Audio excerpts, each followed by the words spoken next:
Hi, good evening, or whatever time of day it is for you.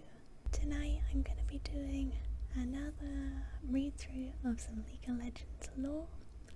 Tonight we're going to be talking about Tristana, who is of course another Yordle.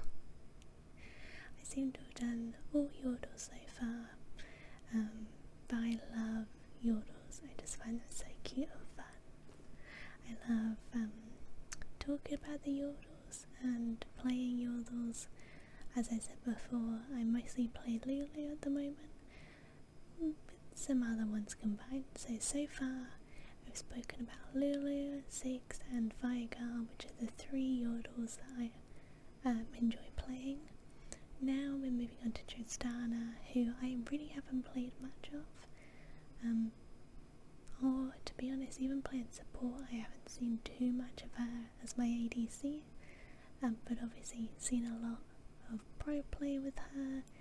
She's very fun. I've played her in some bot games just to see what she's like. Very fun. So let's open up the page and go into it.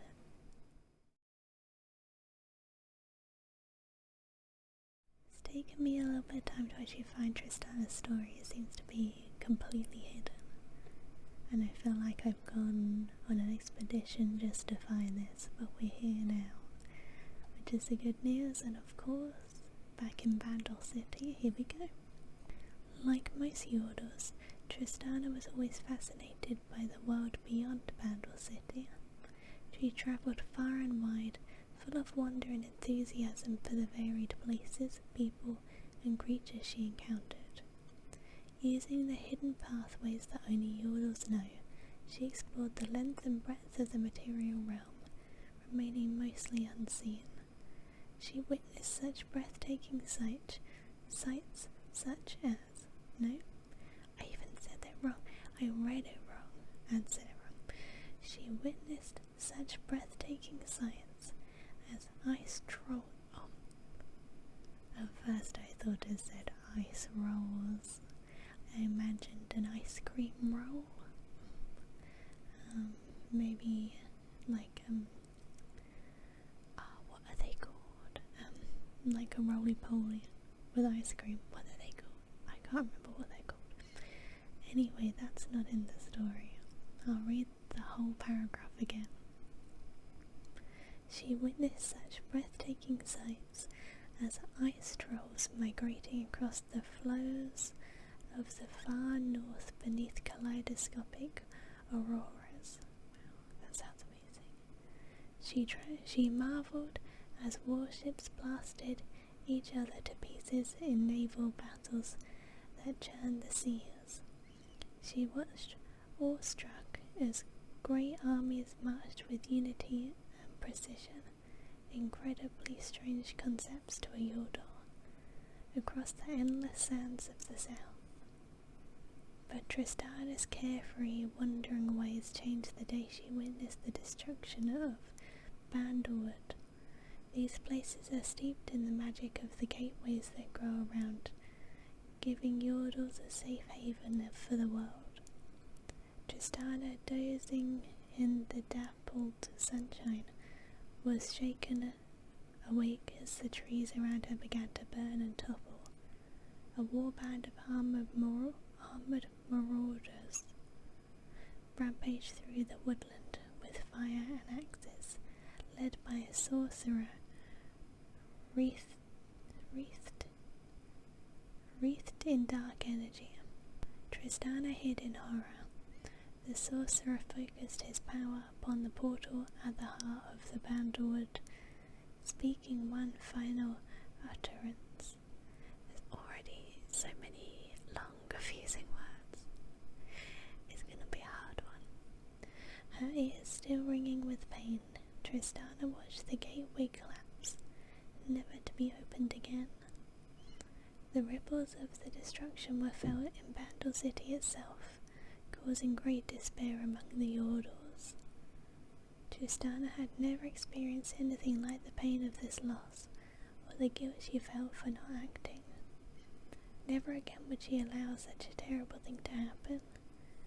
In that moment, she dedicated herself to become the guardian of all Bandlewoods and her fellow Yordles. Tristana had often marvelled at how mortals protected the things that were dear to them. While she couldn't comprehend the reason to guard shiny metals or walls of stone, she respected their methods and decided to emulate them.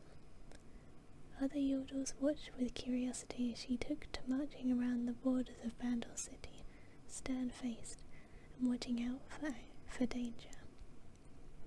She started calling her food rations and set herself strict times for rest and relaxation.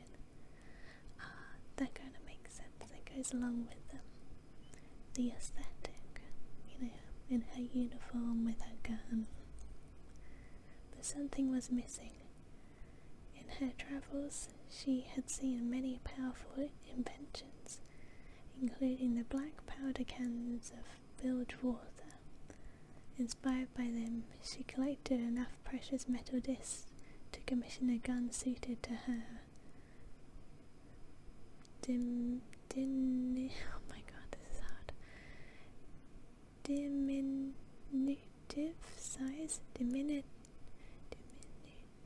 diminutive size. Let's try that again. Inspired by them, she collected enough precious metal discs to commission a gun suited to her diminutive size. With a wry smile, she named it Boomer. Since then, Tristana has defeated the Bandlewoods. Defended, not defeated. That would be the opposite of the entire story. Tristana has defended the Bandlewoods from innumerable threats. In the jungles of the Serpent Isles, she intervened in a clash between the local Barum people and the treasure hunters from Valoran that was getting too close to a hidden portal, sending them all running for their lives after she leapt into the midst, Boomer roaring. And in the burning deserts at the edge of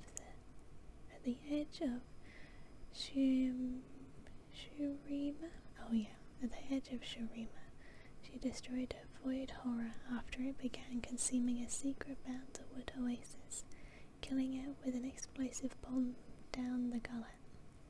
Tristana became something of a legend in Bandle City, and recently a number of Yordles have started to imitate her, trying, and mostly failing, to copy her disciplined ways.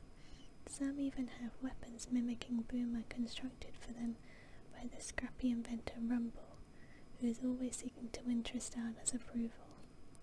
I didn't know that. I love Rumble. While Tristana finds this all rather embarrassing, she has come to the conclusion that if they are going to defend the pathways to Bandle City, they had better do it properly. As such, she started training these new recruits, and they have adopted a new, I can never say this word,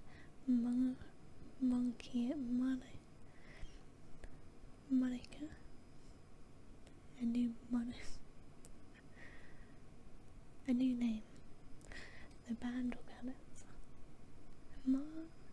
Monica says Monica, but I can't remember how you actually pronounce it. Nevertheless, Tristana can often be found in the wilds on patrol by herself, simultaneously protecting the Bandlewoods and also getting away from her new and rather annoying trainees. That one was really nice. It's better than the other ones, I think. Well,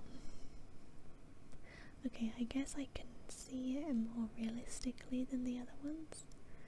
The other ones were these great confusing stories, but essentially with Tristana, someone was coming into her special place, the special forest, and she wanted to defend it, so she did, which makes sense. She just was quite strict about it.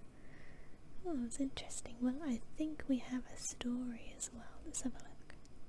Yeah, just like with Ziggs and with Tiger, we do have a little story, so let's read it. It's called A Quiet Night. A fire was crackling away nicely, spreading a warm glow throughout the forest clearing. Tristana lay on her back with her head pillowed on her pack, watching a comet streak across the starlit sky. The winking lights glittered prettily through a swaying canopy of birch and oak leaves.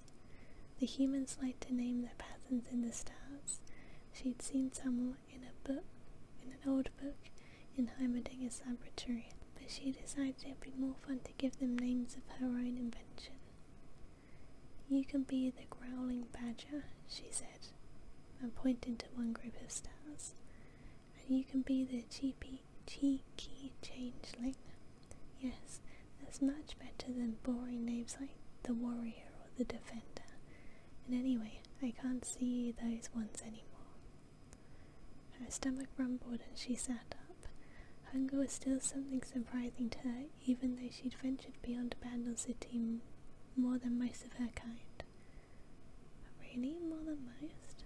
Okay.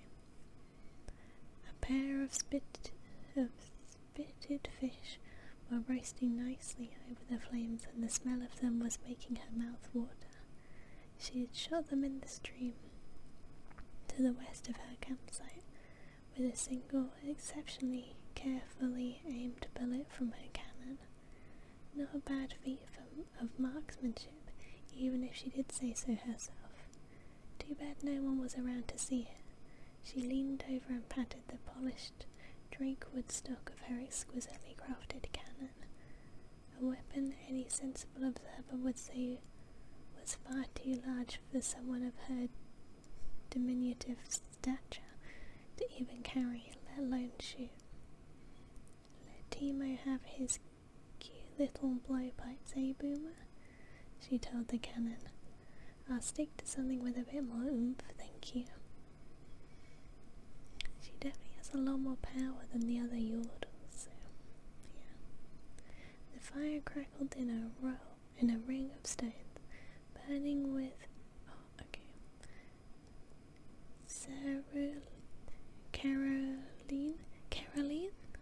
Caroline flames, thanks to the pinch of her custom powder. She'd sprinkled on the kindling to get it started. She knew now just how little she needed to use after her first time in the uplands had cost her a perfectly decent pair of eyebrows. Sometimes it was harder to remember that things were so different in the human world compared to back home. Deciding the fish were ready, she slid one from the spit into a wooden plate she removed from her pack. She unwrapped a golden knife and fork from a rolled dream leaf and cut the fish into slices. She might be on a mission, but that won't mean she had to eat like a savage. She took a mouthful of fish and rolled it around her mouth, savouring the taste and licking her lips to satisfaction. Mortal food was usually bland and tasteless compared to the smorgasbord of flavours she was used to. But the fish in this part of the world, Ionia, she'd heard it was called, wasn't half bad. Perhaps it was the magic saturating every element of this landscape that made them extra tasty. Tristana heard the crack of a twig, one of many she'd laid in a circle around her camp. The sound and type of the twig told her exactly how far away the humans were and from which direction they were approaching. Oh, that's clever, like she's setting traps. She cleared her throat and called out, I have another fish if you're hungry. A man and a woman emerged from the forest in front of her. Both were tall and lean and with fidgeting hands and cold eyes. They didn't look friendly, but she was still learning how to read human expressions, and she'd been taught to always be polite. Human languages were so unsophisticated, and she often wondered how they managed to communicate at all. The man took a step forward and said, Many thanks, Old One, but we're not hungry. Old One, one, said Tristana with a playfully indignant grin. I'm a young slip of a girl. The man blinked, and she saw what might have been a look of puzzlement across his face. The old crone's insane, said the woman, looking sidelong at her, as if not quite sure what to make of what she was seeing. Whatever it was, it certainly wasn't her true form.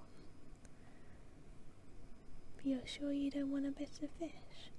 Asked Tristana, taking another bite. It's really tasty. We're sure, confirmed the man, but we'll take any coin you're carrying as well as that gun of yours. I suspect it will fetch a pretty penny at auction.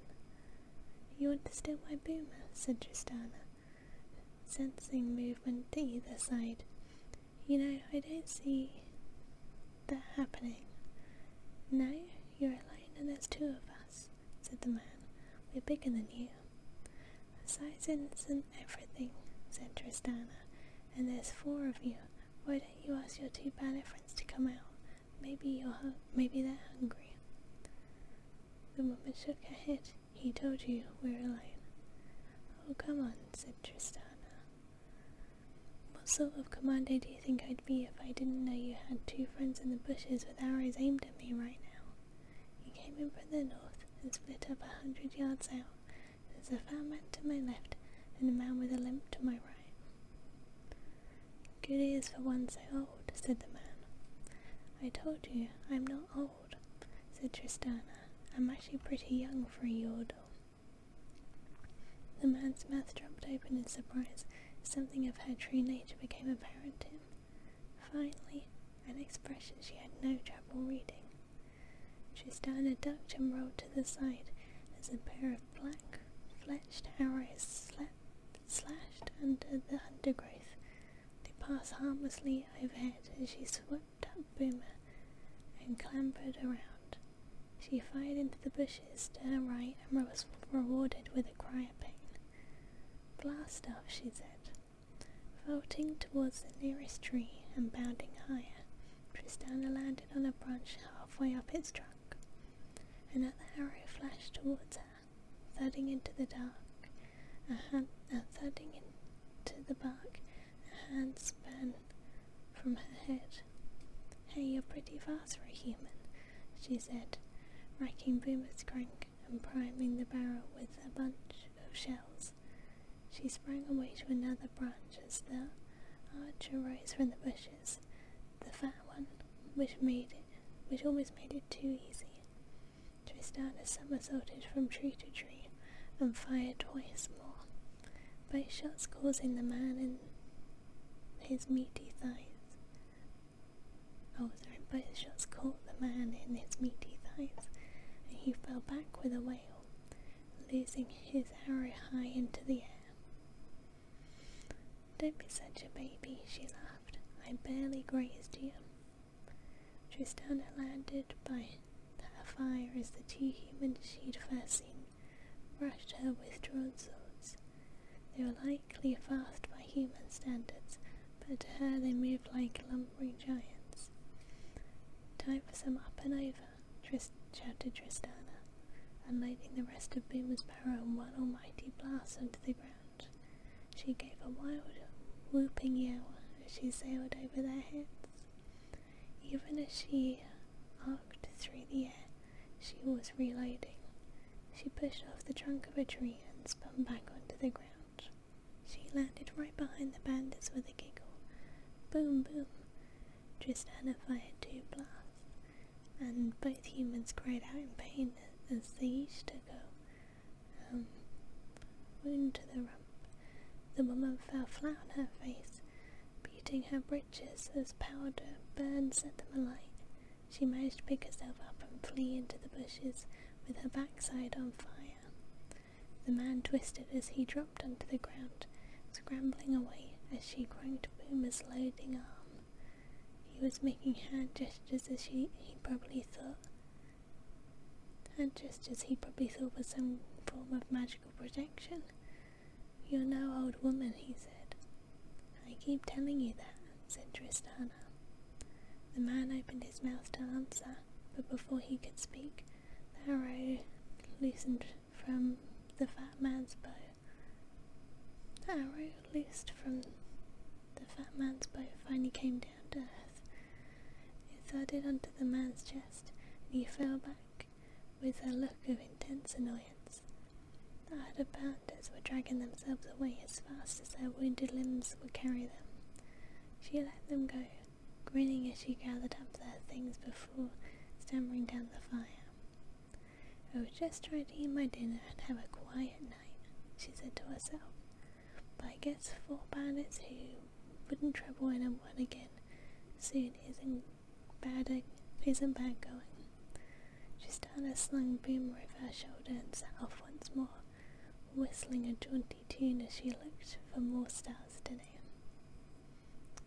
That's really nice. That's a nice, wholesome story. And I like that she let the rest of them go. That was another good story, and I actually feel like I understand what's going on with these Tristana stories. Some of them, I'm not too sure what's happening, but this one made sense, and her bio made sense. That was so interesting.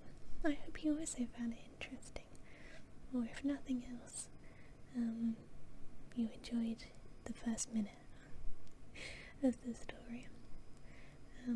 Thank you so much for watching. I really genuinely appreciate it. And if you have any recommendations of another champion to do, please let me know, and of course we'll do it. And that's not a problem. At some point maybe I'll get through them all, but maybe that's too big of a task. We'll see. Thank you so much for watching. I hope you enjoyed, and I will see you next time.